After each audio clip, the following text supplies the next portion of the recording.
네. 이 세대 남자들이 살아가면서 평안한 삶을 살려면 최소한 3명의 여자 얘기를 잘 들어야 된다 그럽니다. 제일 먼저는 어머니의 말씀을 들어야 되고, 두 번째는 와이프 얘기를 잘 들어라. 세 번째는 내비게이션에 나오는 여자 음성을 잘 따라가야 된다. 맞는 얘기인 것 같아요. 내비게이션도 잘 따라가야죠. 잘못 따라가면 길을 잘못 들어가게 됩니다. 오늘날 또 많이 의지하게 되는 것 같아요. 다니다 보면 몇 번 간집도 잘 못 찾고 하는 것이 내비게이션을 의지하면서 그런 것이 아닌가 싶습니다. 우리 하나님께서는 우리가 이 땅 가운데 살아가는 동안에 잘 사는 길을 분명히 말씀해 주셨습니다. 그래서 잘 사는 길, 어떤 길이냐면 하나님 표현에 하면 복이 있는 길입니다. 복이 있는 길을 따라 살아가라 하고 말씀해 주신 거죠. 그래서 하나님 말씀 속에 우리 발견할 수 있는 게 뭐냐면 복이 있는 길이 있고 복이 없는 길이 있습니다. 오늘 여러분과 제가 본문 시편 1편 말씀을 같이 나눕니다. 시편 1편은 우리가 시작하자마자 복이 있는 사람은 으로 시작합니다. 그렇죠? 복이 있는 사람은. 그래서 이 말씀 들으면 우리가 생각나는 게 있습니다. 예수님께서 이 땅에서 오셔서 제자들에게 말씀을 나누실 때 마태복음 5장에서도 첫 번째 산상순의 팔복을 말씀해서 첫 번째 하신 말씀이 복이 있는 사람입니다. 심정이 가난한 자는 복이 있나니. 그래서 8개 복이라고 해서 우리 흔히 팔복이라고 그러지 않습니까? 복에 대해서 선포하시면서 시작하십니다. 우리 하나님께서 애초에 천지를 창조하시고 창세기에 사람을 지으시고 첫 번째 하신 일도 그것입니다. 사람에게 복을 주시며 가라사대.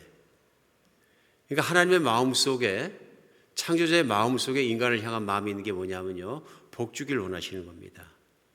그래서 오늘 시편 말씀은 복을 받는 길, 복이 있는 인생을 사는 길이 어떤 길인가 하는 것을 분명하게 말씀하시는 시편의 시작입니다. 그래서 시작하면서 1절에 복이 있는 사람은 악인의 길을 따르지 아니하고 죄인들의 길에 서지 아니하며 오만한 자들의 자리에 앉지 아니하고 오직 여호와의 율법을 즐거워하여 그 율법을 주야로 묵상하는도다. 그는 시냇가에 심은 나무가 철을 따라 열매를 맺으며 그 잎사귀가 마르지 아니함 같으니 그가 하는 모든 일이 다 형통하리로다 말씀하십니다. 오늘 이 말씀 우리 많은 분들이 외우고 알고 참 잘하는 말씀입니다.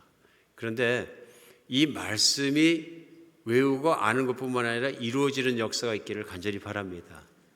이 말씀 안에 복이 있는 길을 가는 방법도 나오고 길도 나오고 결과도 나오고 다 나온단 말씀입니다. 제일 먼저 따라가지 않아야 되는 길이 나옵니다. 그 길이 뭐냐면 악인의 길을 따르지 않고 죄인들의 길에 서지 않고 오만한 자의 자리에 앉지 않는 것입니다. 그러니까 이런 사람의 꾀도 길도 삶의 방법도 따라가서는 안 된다. 그러면서 그 말씀이 계속 나오면서 4절, 5절, 6절에 그렇게 연결됩니다. 악인들은 그렇지 아니면 오직 바람에 나는 겨와 같도다. 그러므로 악인들은 심판을 견디지 못하며 죄인들이 의인의 모임에 들이지 못하리로다. 물론 의인들의 길은 여호와께서 인정하시나 악인들의 길은 망하리로다. 두 길 나오는 거죠. 사실은 시작하면서 가지 않아야 될 길에 악인들의 길, 죄인의 길, 오만한 자리에 앉지 않는 것이 나옵니다만은 후반으로 가면서 따르지 않고 가지 않아야 될 길이 뭐냐면 악인들의 길입니다. 6절 마지막 절에 나옵니다. 따라야 되고 가야 되는 길, 복 있는 길이 뭐냐면 의인들의 길입니다. 오늘 이 말씀 속에서 우리가 알 수 있는 게 있어요. 그것이 무엇이냐면 하나님께서 말씀하신 복이 오는 길을 따라가면 복을 받는데 무슨 복입니까? 3절에 다시 한번 볼까요?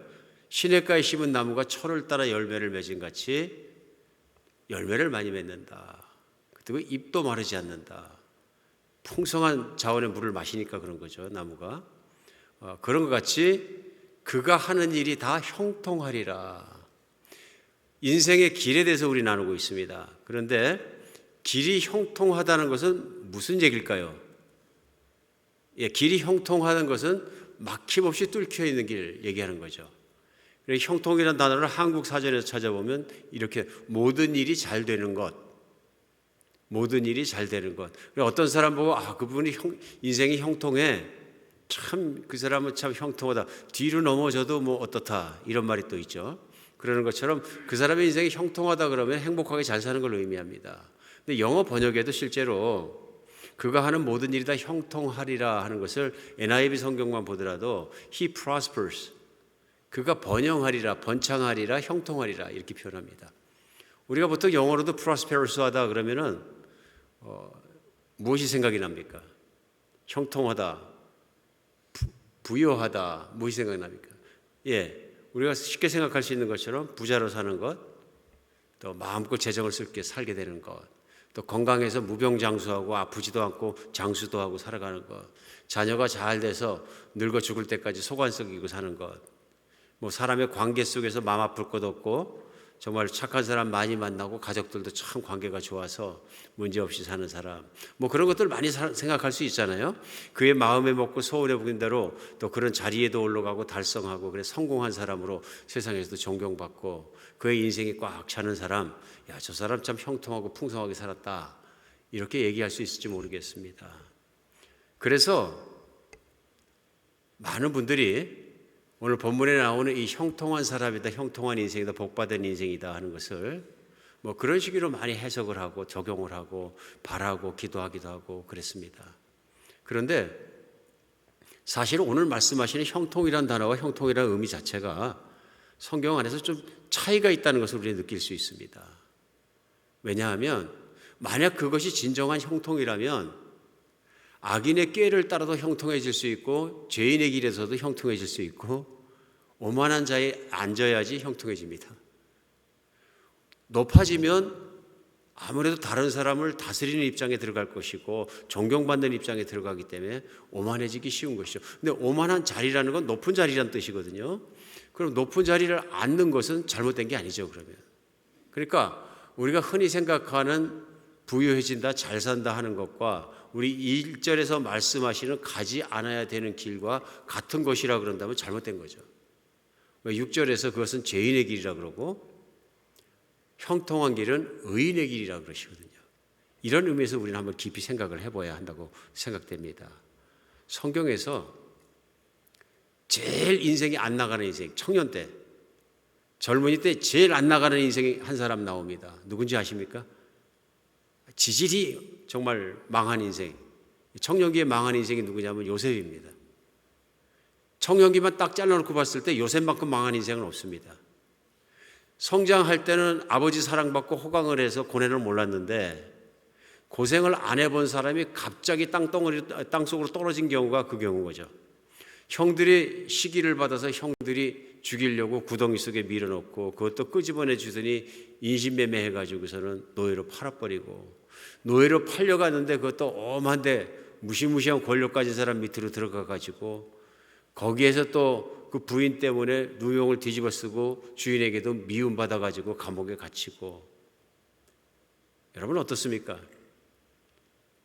제일 안 좋은 인생입니다. 제가 볼 때는 제일 박복한 인생으로 꼬일 대로 꼬인 인생입니다.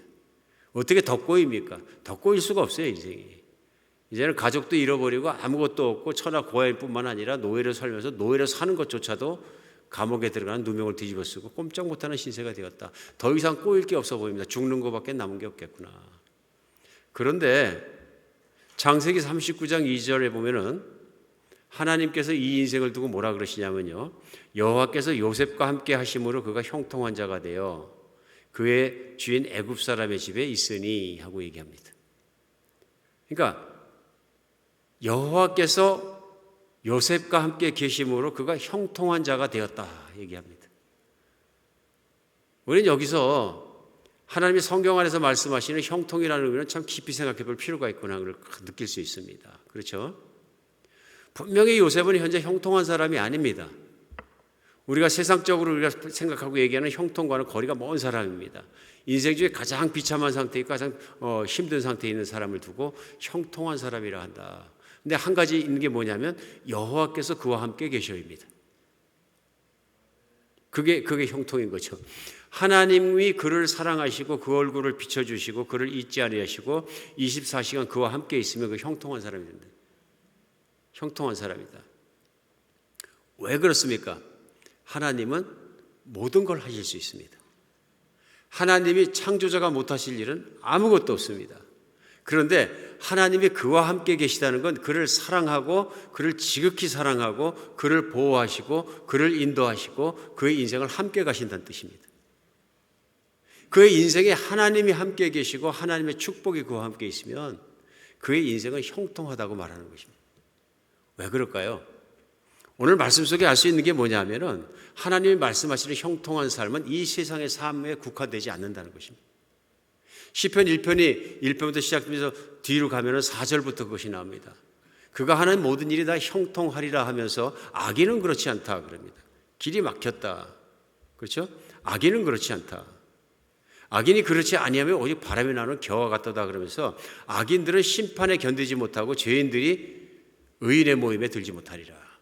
악인이나 죄인이나 의로운 길을 가지 않은 사람 어떤 길로 들어가게 되냐면은 최악의 인생이 결과를 맺게 되는데 천국에 가지 못하고 하나님의 기쁨 가운데 있지 못하고 저주받게 된다.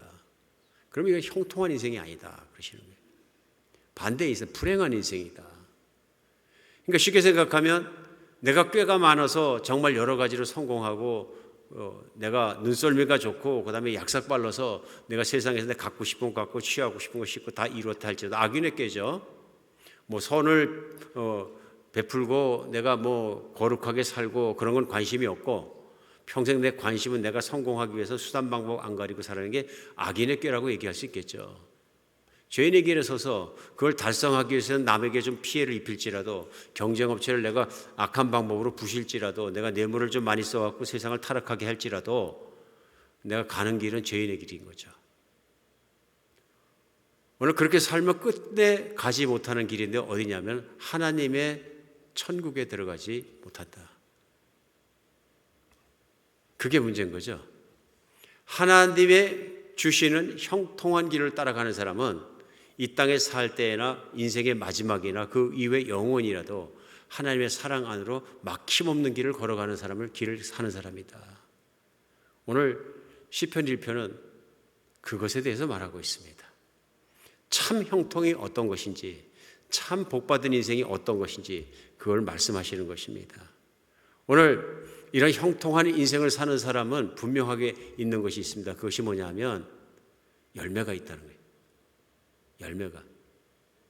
그러니까 나는 오늘 시편 말씀대로 내가 형통한 인생을 사는 사람이냐 아니면 형통치 못한 인생을 사는 사람이냐 나는 좋은 길을 가는 사람이냐 축복이 있는 길을 걷고 있는 사람이냐 아니면은 반대의 길을 망하는 길을 걷고 있는 사람이냐 분별할 수 있는데요.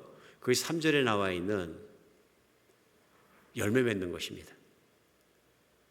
그러니까 여호와의 율법을 즐거워하고 그 율법을 주야로 묵상하는 자들 그는 마치 시냇가에 심긴 나무가 철을 따라 열매를 맺는 것처럼 그리고 잎사귀가 마르지 않는 것처럼 나무에 비유하시는 거죠. 인생을 열매가 주렁주렁 맺히는데 풍성한 열매를 맺는다.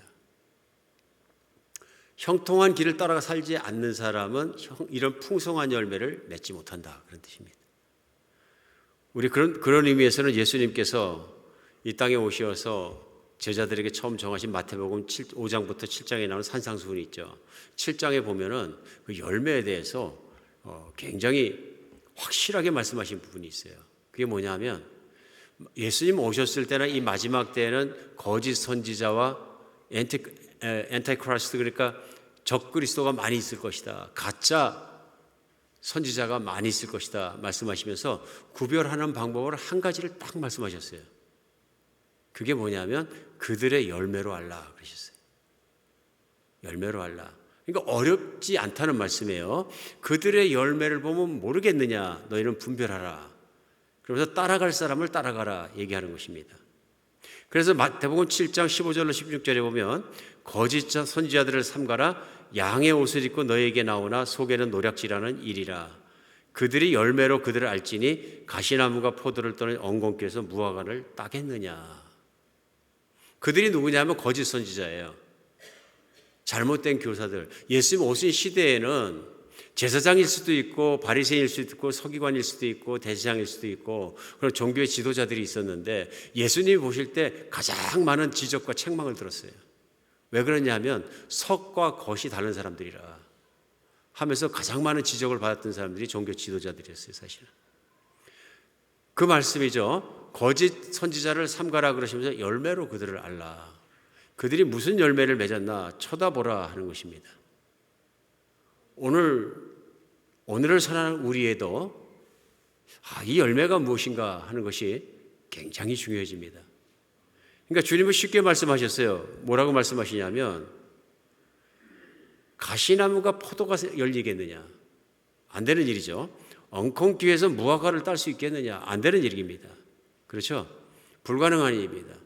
그러니까 사람도 똑같다는 거죠. 종교적으로 신앙생활 할지라도 그 사람에게 어떤 열매가 맺히는가 보라 하시는 말씀입니다. 그러면서 확실하게 하신 말씀이 그 다음에 7장 22절부터 23절에 나옵니다.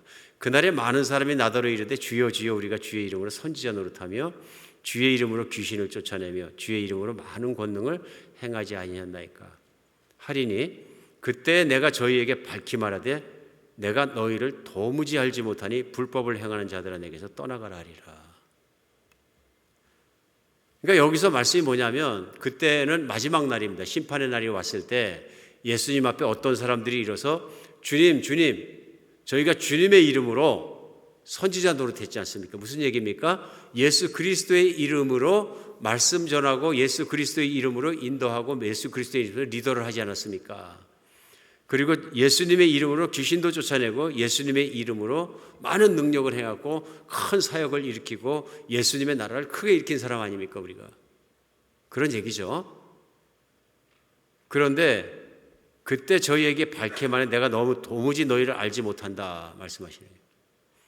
너희는 내 이름으로 기적을 행하고 내 이름으로 귀신 쫓아내고 내 이름으로 다 했는데 나는 너를 모른다. 너희는 내 천국에 들어올 수 없다. 그러면서 하신 말씀이 불법을 행하는 자들아 내게서 멀어져라. 지옥 같다는 얘기입니다. 무서운 말씀이죠. 그러니까 오늘날 생각하면 사역을 많이 했다는 얘기입니다. 하나님의 일도 많이 했고요. 그런데 주님의 말씀은 아니라는 얘기입니다. 왜 아니라 그러시는 거예요? 열매가 아니라는 것이죠. 너희가 맺은 열매는 그것이 어떤 사역일지라도 내가 원하는 열매가 아니라는 것을 분명히 말씀하시는 거죠. 한국에서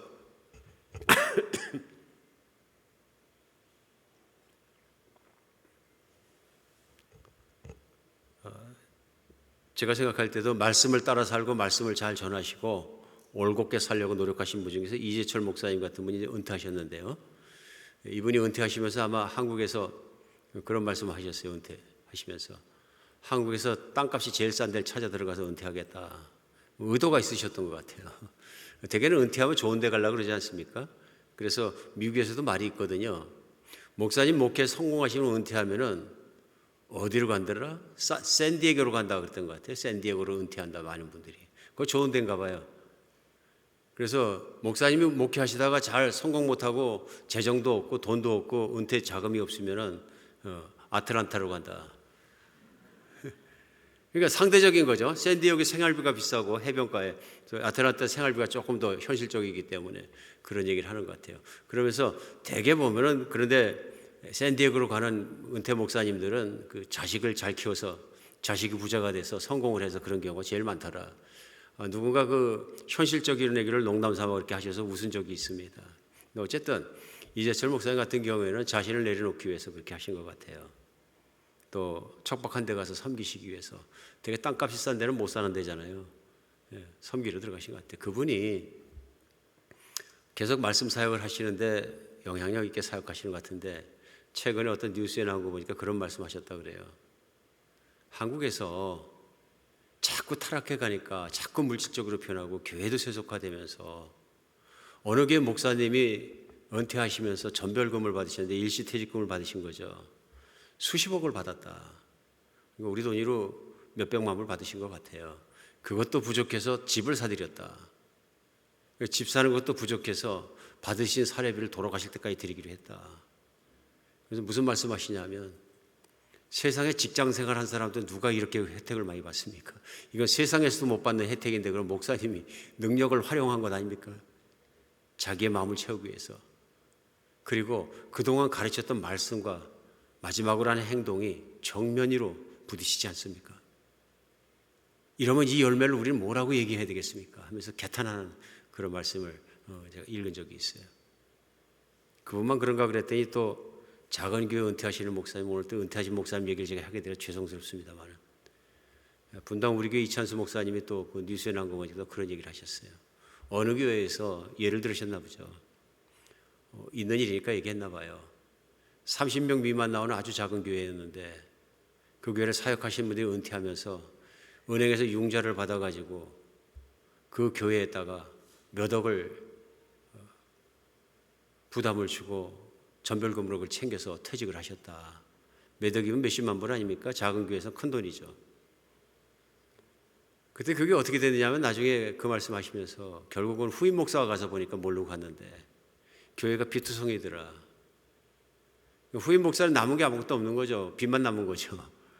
그런 걸 생각해 보면서 개탄하시더라고요. 목사가 이래서는 되겠느냐. 오늘 이 말씀을 저도 망설이다가 나누는 이유는 우리 주님께서 그날에 우리가 많은 사역을 하였지 않나니까 주여 주여 할지라도 불법을 행하는 자들아 내게 멀어서라. 불법이 무엇이냐면 하나님 말씀대로 살지 않는 것. 그러니까 하나님 말씀을 따라 살면 하나님께서 원하시는 선한 열매를 많이 맺는데 열매를 보니까 세상의 열매예요. 탐욕의 열매고 음란의 열매이고 정말 교만의 열매이고 세상에 있는 열매를 주렁주렁 맺는다면 이것은 선지자가 아니다 그러시는 거죠. 무서운 말씀입니다. 근데 여기 또 그 열매에 대한 말씀 우리가 생각하면서 무엇이 있냐면 목회자에게만 해당되는 말씀은 아닙니다. 모든 성도, 모든 사람에게 해당되는 말씀입니다. 예수님은 요한복음에서 이 말씀을 요한복음 15장 1절 2절에서요. 나는 참 포도나무여 내 아버지는 농부라. 물은 내게 붙어 있어 열매를 맺지 아니하는 가지는 아버지께서 그것을 제거해 버리시고 물은 열매를 맺는 가지는 더 열매를 많이 맺게 하려 그것을 깨끗하게 하시느니라. 여러분 잘 들어보십시오. 뭐라 그러시는지 예수님이. 열매로 알라 그러신 예수님께서 요한복음에서는 나는 포도나무고 너희는 나에게 붙어있는 가지라. 하나님 아버지께서 원하는 것은 뭐냐? 가지에 포도가 달려서 열매가 많이 맺는 것이다. 어느 농부가 열매를 바라고 나무를 심지 않겠느냐. 그런데 열매를 맺지 않는 가지는 어떻게 되냐? 아버지가 잘라버리신다. 좀 무서운 말씀 아닙니까? 우리 마태복음 7장 말씀도 그렇게 들으면 주여 주여 하는 자마다 천국 들어가는 게 주님을 막 부르고 난 주님이 예수님이 나의 주님 부른다고만 되는 게 아니다. 그 말씀하신 거잖아요. 근데 포도나무에서도 열매를 안 맺으면 안 된다고 말씀하시는 거예요. 그러면 어떻게 열매를 맺느냐? 예수님께서 요한복음 15장 10절에서는 내가 아버지의 계명을 지켜 그의 사랑 안에 거하는 것 같이 너희도 내 계명을 지키면 내 사랑 안에 거하리라. 그 말씀은 내가 하나님 아버지의 말씀을 지키고 따라서 항상 하나님의 사랑 속에 있는 것처럼 너희도 내 말을 들으면 순종하면 내 사랑 안에 계속 있게 될 것이다. 열매를 많이 맺는 길은 하나밖에 없는데 내 안에 계속 거하는 것이다. 예수 안에 거하는 것이 무엇이냐면 그 말씀을 순종하는 것이다. 다른 길은 없다는 것입니다. 형통한 인생을 사는 것, 복받은 인생을 사는 길은 하나밖에 없습니다. 하나님 말씀을 사랑하고 순종하고 따라가는 거예요. 그래서 오늘 시편 말씀에서 중요한 게 2절인 거죠. 오직 여호와의 율법을 즐거워하여 그 율법을 주야로 묵상하는도다. 오직 여호와의 율법을 즐거워하여 그 말씀을 주야로 묵상하는도다. 물론 묵상은 우리가 생각할 때 생각이죠. 마음이죠. 그러나 생각과 마음이 하나님 말씀으로 꽉 차 있고 하나님을 사랑하고 아침에도 저녁에도 밤에도 낮에도 하나님 말씀을 끼고 살고 그 말씀을 사랑한다는 것은 그 말씀대로 산다는 것이죠. 그 말씀대로 살면 무슨 열매가 맺히겠습니까? 쉽죠. 성령의 열매가 맺히겠죠. 하나님의 거룩한 열매가 맺히게 되고 선한 열매가 맺히게 되고 아름다운 열매가 맺히게 되고 그 모든 의로운 열매가 맺히게 되고 평안한 열매가 맺히게 되고 이 모든 열매가 그 사람의 인생 속에 이곳저곳으로 주렁주렁 매달리게 된다. 악한 사람은 내가 그냥 어떻게든 욕심을 채우고 내가 성공하고 내가 막 해서 살겠다는 것을 하면서 맺힌 열매는 그것이 성공이고 편안이고 부자가 되고 뭐가 됐을 때도 그냥 악한 열매인 거죠. 타락한 내 육신으로부터 오는 탐욕으로부터, 타락한 육신으로부터 오는 이기심으로부터 열매를 맺었으니 자기는 열매를 많이 맺었을 때 하나님의 의하고는 관계가 없는 거죠. 하나님의 의는 하나님 말씀을 순종할 때, 내가 내 이웃을 내 몸같이 사랑하라 했을 때 그 말씀을 순종하고 살다 보면은 무슨 열매가 맺히겠습니까? 착한 열매, 하나님의 거룩한 열매, 아름다운 열매가 맺히지 않겠습니까? 열매가 다르다는 거죠. 말씀을 묵상하고 산다, 말씀을 끼고 산다, 말씀을 순종하고 산다는 확실히 닮은 열매다. 우리 예수님이 이 땅에 오셔서 가장 철저하고 가장 끝까지 이루신 게 뭐냐면 하나님 아버지의 말씀에 순종하는 거예요. 빌립보서 2장 말씀대로 저가 죽기까지 하나님의 말씀에 순종하였으니 하나님이 그를 부활시키셔서 영광 가운데 올리시고 모든 무릎으로 그 앞에 꿇어지게 하셨다. 이게 형통인 거죠. 우리 주님의 영광의 길을, 고난의 길을 뚫고 싹 지나가면서 승천하시고 앉으시고 다스리는 모든 영광으로 가시면 이게 진정한 형통인 거죠. 그 길이 어떻게 달려가신 길이냐 하면 순종으로 달려가는 길입니다. 하나님 말씀을 사랑하는 것은, 하나님 말씀을 묵상하고 말씀을 따라 사는 것은 예수님을 믿는 사람에게는 선택이 아닙니다. 그 길만이 복이 있는 길입니다. 하나님 말씀은 100% 순종하고 100% 사랑해야 합니다. 우리가 예수님을 믿음으로 구원받습니다. 근데 그 신앙의 고백이 뭡니까? 확실한 두 가지죠. 첫 번째는 예수님이 나의 구원자라는 고백입니다. 왜 그러냐면 나는 죄인입니다. 나는 악인입니다. 나는 하나님의 의를 이루지 못하고 산 사람입니다. 나는 그런 면에서 하나님이 의롭다고 하실 이유가 없는 사람입니다. 그걸 깨달았을 때 느끼는 게 뭐냐면 예수 그리스도께서 내 대신 십자가에 못 박히고 피를 흘려 돌아가 주셨기 때문에 나는 죄를 면제받을 수 있습니다. 예수님이 대신 죽어주셨어요. 근데 예수님이 대신 돌아간 건 죽을까 하시는 것이 아니라 완전히 돌아가신 걸 의미합니다. 그러니까 우리의 구원은 어떻게 이루냐면 죄로부터 용서받는 것인데 예수님과 함께 내가 죽은 것을 인정하고 예수님의 모든 죽음이 나의 죽음으로 받아들이고 내가 용서를 받아야 됩니다. 그러니까 죄인이라는 걸 인정하지 않는 사람이 어떻게 구원받겠습니까? 그래서 예수님의 십자가에 죽으신 걸 내가 믿고 그걸 받아들여야지 구원자가 되십니다. 그러니까 어쩔 때 보면은 나는 평생에 죄가 없는 것 같아요. 구원이 안 됩니다. 그렇겠죠? 구원의 필요성을 절감하지 못하는 거예요.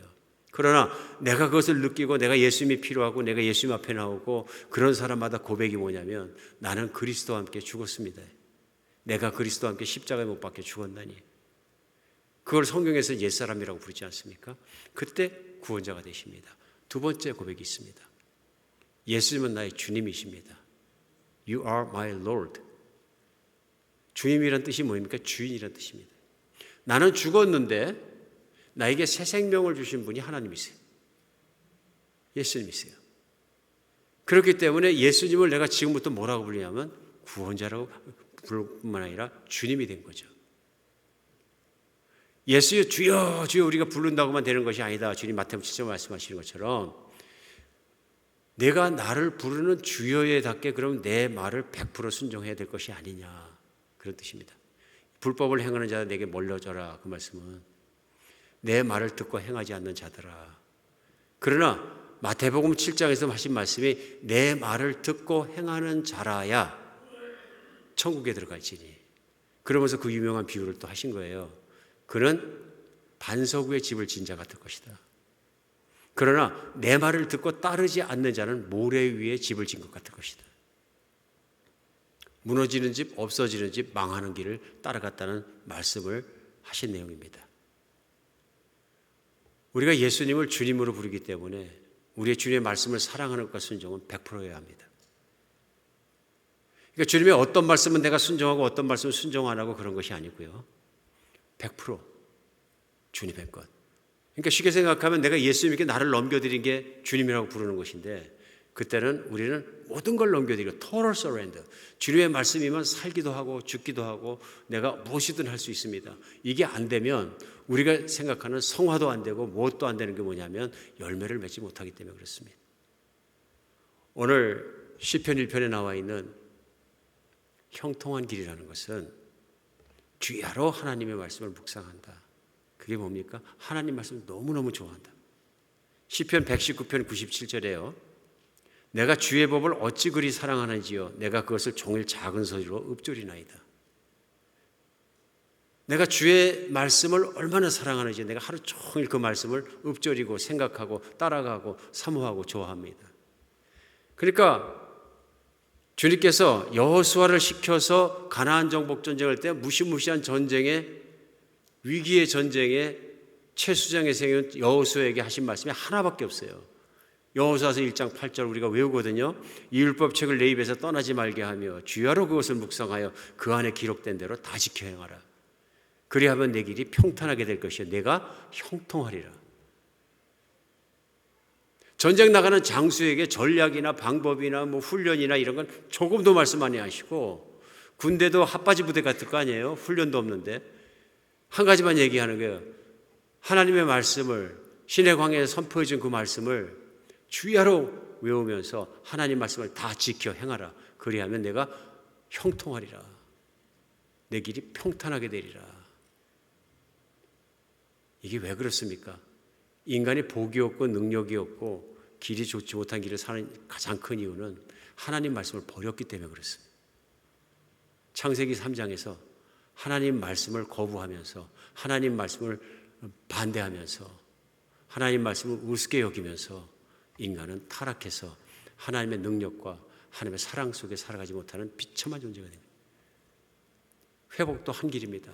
예수 그리스도께서 온전히 순전하시고 죽기까지 순종하심으로 영광 가운데 올리신 그분을 믿음으로 이제 예수를 믿는 사람은 한 길 남아있는 거죠. 하나님의 말씀을 예수님처럼 그렇게 사랑하고 주의 말씀을 지켜 따라가는 사람. 이 사람의 길이 형통하다. 사랑하는 여러분, 말씀은 가까이 해도 좋고 멀리 해도 좋은 것이 아닙니다. 때때로 우리는 신앙생활 한다고 하면서 내가 이 성경 말씀을 어디다가 놨는지 기억조차 못하고 아침에 교회 갈 때는 성경 어디에 있다 놨지 찾으면 다행인데 요즘은 또 핸드폰이 있어서 성경 찾을 필요도 없어요. 핸드폰이 있으니까 나는 항상 내 성경과 같이 있습니다. 다 좋은데요. 그럼 핸드폰에 성경을 하루에 몇 번이나 보십니까? 말씀을 가까이 안 쓸 때가 참 많아요. 그저 주일날 나와서 설교 말씀 한번 듣는 것으로 끝날 경우도 얼마나 많아요. 아닙니다.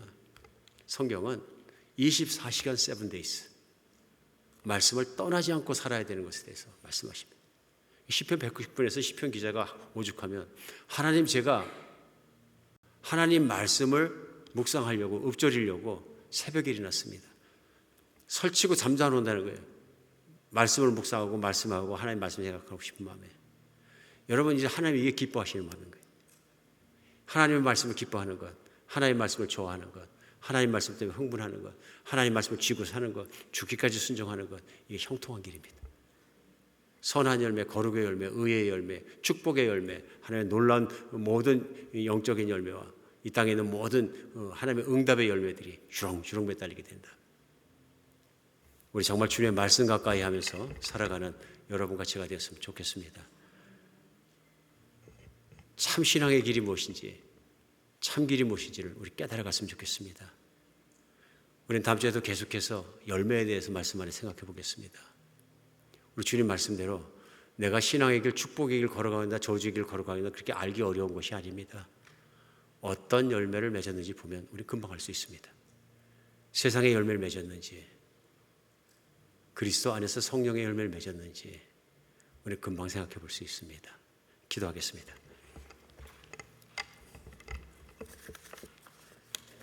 예, 하나님, 저희가 주님께서 주시는 참 복된 길을 걸어가는 믿음이 되게 하여 주시옵소서. 주님이 하시는 말씀을 저희가 이해하고 깨달을 수 있을 뿐 아니라 그 말씀을 믿고 기뻐하고 좋아해서 정말 주님 뜨거운 마음으로 그 말씀을 끌어안고 늘 주님 말씀을 따르게 하여 주시옵소서.